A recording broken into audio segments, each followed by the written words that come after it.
अस्सलाम वालेकुम प्यारे बच्चों, उर्दू फॉर स्टूडेंट्स चैनल पर आप सबको खुशामदीद।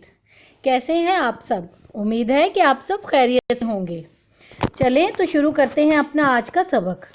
बच्चों, आपको पता है कि लैंग्वेज यानी ज़ुबान की तालीम में किसी मज़मून या इबारत के मतन यानी नफ्स मज़मून को समझना और उसका मफ़हूम अख़ज़ करना बुनियादी अहमियत रखता है।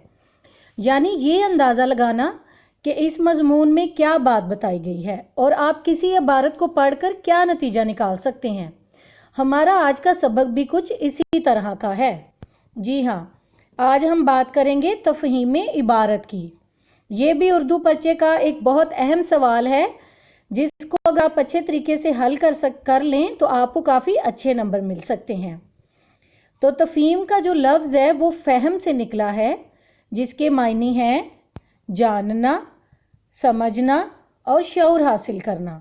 यानी कि अगर आप किसी इबारत को पढ़ते हैं, किसी सबक को पढ़ते हैं, तो उस सबक को पढ़कर आप उसके बारे में क्या जान सकते हैं, क्या समझ सकते हैं, आपके जहन में उसके बारे में क्या सवालात आते हैं और आप उन सवालात के क्या जवाब लिख सकते हैं। तो इसी चीज़ को कहते हैं तफ़हीम इबारत।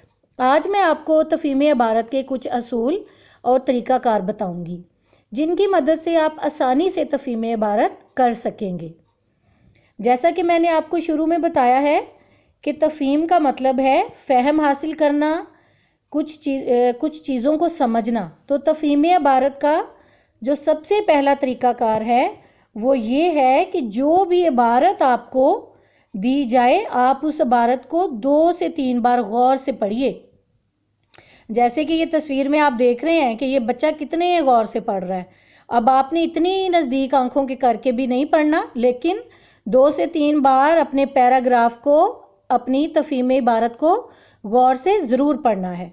उसका क्या फ़ायदा होगा? उसका फ़ायदा ये होगा कि आप उसके मफ़हूम यानी मतलब और नफ्स मज़मून को पूरी तरह समझ सकेंगे। यानी इबारत में क्या कहा गया है, उसमें आपको कौन सी नसीहत या कौन सा सबक देने की कोशिश की गई है। तो जितना आप उस पर गौर करेंगे उतनी आपको उसकी समझ आती जाएगी। उसके बाद क्या करना है, जब आप पूरी इबारत को अच्छी तरीके से पढ़ लेंगे तो उसके बाद आपने उसके सवालात को गौर से पढ़ना है। जी हाँ, बिल्कुल ऐसे ही गौर से पढ़ना है जैसे ये तस्वीर में आप देख रहे हैं। बड़े ध्यान से 2-3 बार सवालात को गौर से पढ़िए।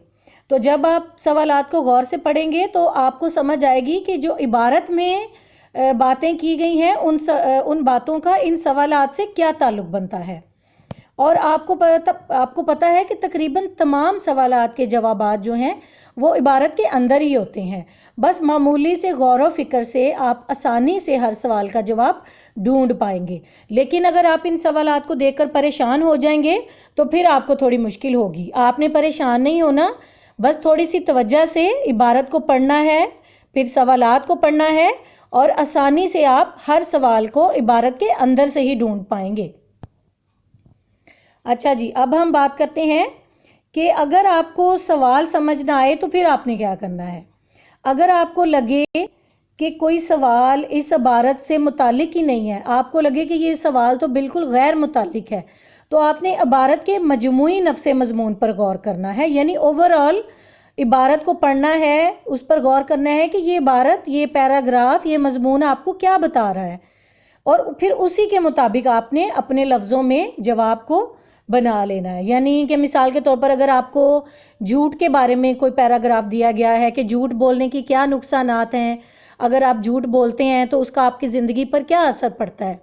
उसके बाद आपको कोई ऐसा सवाल दिया जाता है जो आपको लगे कि इसका तो कोई जवाब इस इबारत में है ही नहीं, तो आपने इस इबारत को पढ़ा है, आपने देखा है कि ये झूठ के बारे में है, तो फिर आप उस सवाल का जवाब अपने लफ्ज़ों में भी लिख सकते हैं। इस तरह के सवालात को आप ओपन एंडेड सवालात भी कह सकते हैं, यानी कि जिनका जवाब आपने अपने लफ्ज़ों में देना होता है। लेकिन एक बात हमेशा याद रखें कि ओपन एंडेड सवालात जो होते हैं उनका जवाब आप हमेशा मस्बत अंदाज में दें, यानी पॉजिटिव वे में दें, नेगेटिविटी से गुरेज करें। ठीक है। उसके बाद बात आती है कि जो आपसे सवालात पूछे जा रहे हैं تو آپ نے جو جواب لکھنا ہے وہ سوال کے عین مطابق ہو، یعنی جوابات سوالات کے مطابق ہوں، اور جتنی بات پوچھی جائے اتنی ہی لکھیں۔ بہت زیادہ تفصیل سے جواب مت لکھیں، غیر ضروری تفصیلات سے گریز کریں، یعنی ٹو دا پوائنٹ بات کریں۔ جو سوال آپ سے پوچھا گیا ہے پیراگراف کے مطابق اسی کا جواب دیں، بہت زیادہ لمبے لمبے جوابات مت لکھیں، اسے تحریر کا تاثر اچھا نہیں پڑتا۔ ہاں جی، اس کے بعد ہم بات کریں گے جواب لکھتے وقت عبارت کا اصل فقرہ نقل کرنے کی بجائے اپنے الفاظ میں لکھیں۔ جی ہاں، کہ جب بھی آپ نے کوئی جواب لکھنا ہے تو آپ نے اس کو اپنے لفظوں میں لکھنا ہے، عبارت سے ہو بہو فقرے نقل نہیں کرنے۔ اس سے آپ کے سوال کے جواب کا تاثر بہت برا پڑتا ہے، اور پیپر چیک کرنے والا، پرچہ چیک کرنے والا یہ سوچتا ہے کہ اس بچے کو تو صحیح طرح سمجھ ہی نہیں آئی، اس نے تو بالکل کاپی پیسٹ کر دیا ہے، عبارت میں سے بالکل نقل کر کے سیم ٹو سیم حرف بہ حرف لکھ دیا ہے۔ تو اس لیے کوشش کریں کہ پہلے سوال کو سمجھیں اور پھر اس کا جواب اپنے لفظوں میں لکھیں، اس سے آپ بہت اچھے نمبر حاصل کر سکیں گے۔ ہاں جی، اس کے بعد آ جاتی ہے سب سے اہم بات، اور وہ ہے عبارت کا عنوان۔ عبارت کا عنوان لکھتے وقت خاص غور و فکر سے کام لیں۔ عبارت کا عنوان ہمیشہ اس کے مفہوم کو اچھی طرح سمجھنے کے بعد لکھیں، اور سوالات کے جوابات پر بھی غور کر لیں کہ آپ نے پوچھے گئے سوالات کا کیا کیا جواب لکھا ہے، اور پھر اس کے مطابق عنوان لکھیں۔ اور ایک بات ہمیشہ یاد رکھیں کہ عنوان ہمیشہ مختصر ہونا چاہیے، چھوٹا ہونا چاہیے، ایک یا دو لفظوں کا۔ عنوان کبھی بھی پورے جملے کی شکل کا نہیں ہوتا، یعنی کہ آپ کوئی عبارت پڑھ کے ایک پورا جملہ اس کا عنوان میں لکھ دیں تو یہ بالکل غلط ہوگا۔ مثال کے طور پر اگر آپ حضرت محمد صلی اللہ علیہ وسلم کی زندگی کے بارے میں، ان کی سیرت مبارکہ کے بارے میں کوئی پیراگراف پڑھ رہے ہیں اور اس کی تفہیم عبارت کر رہے ہیں، تو ان کی زندگی کے پورے حالات اس پیراگراف میں بتائے گئے ہیں۔ اب اگر آپ سے یہ کہا جائے کہ حضور پاک صلی اللہ علیہ وسلم کی زندگی کے بارے میں یہ جو پیراگراف آپ کو دیا گیا تھا اس کا کوئی عنوان منتخب کریں، تو آپ اس کا ایک آسان سا عنوان بتا سکتے ہیں، اسوہ حسنہ یا سیرت رسول، یہ ایک بالکل مختصر سا عنوان اس کا ہو جائے گا۔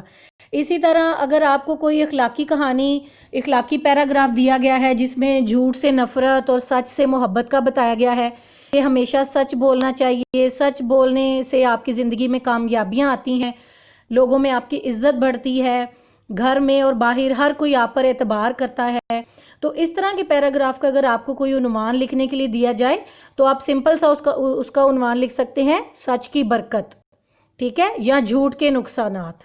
تو اس طرح عبارت کو دیکھتے ہوئے اس کا عنوان تجویز کریں، کبھی بھی ایک لمبے سے جملے کی شکل میں اس کا عنوان نہ لکھیں۔